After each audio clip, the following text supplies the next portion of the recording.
கிறிஸ்துவுக்குள் அன்பானவர்களே, இன்றைய காலை வேத தியானம் ஏசாயா 26:7. நீதிமானுடைய பாதை செம்மையாயிருக்கிறது, மகா நீதிபரராகிய நீர் நீதிமானுடைய பாதையை செம்மைப்படுத்துகிறீர். அன்புக்குரியவர்களே, இந்த காலை வேளையிலே கர்த்தராகிய தேவன் நம்மை பார்த்து சொல்கிறார், உன் பாதையை நீ பயணிப்பதற்கு ஏற்றபடி நான் செம்மைப்படுத்துவேன். நீ பயணம் செய்யக்கூடாதபடி பாதையில் இருக்கின்ற சகல முட்களையும் கற்களையும் பர்வதங்களையும் பள்ளங்களையும் மேடுகளையும் நான் தகர்த்து நீ பதறாமல் பயப்படாமல் பத்திரமாய் பயணம் செய்து அடுத்த கட்ட ஆசீர்வாத எல்லையை சுதந்திரிக்கும்படி, நாடும் துறைமுகத்தை சுதந்திரிக்கும்படி நான் பாதையிலே உன்னோடு வருவேன். வந்து அதில் இருக்கிற கோணனானவைகளையும் தாறுமாறானவைகளையும் செம்மைப்படுத்துவேன் என்று கர்த்தர் சொல்கிறார். எவ்வளவு ஆசீர்வாதமான ஒரு வாக்கு! கர்த்தர் நம்மை நேசிக்கிறதுனால நம்முடைய பாதையில் இருக்கிற குறுக்கீடுகளை அகற்ற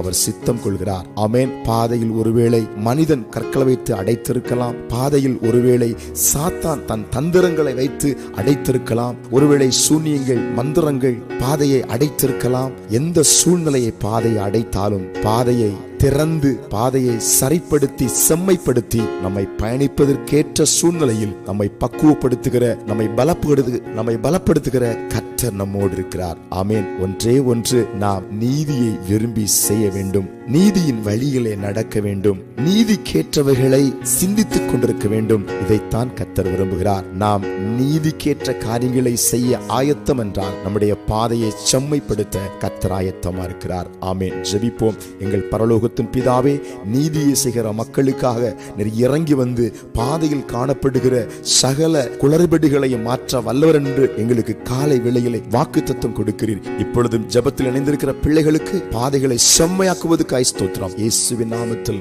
ஆமென்.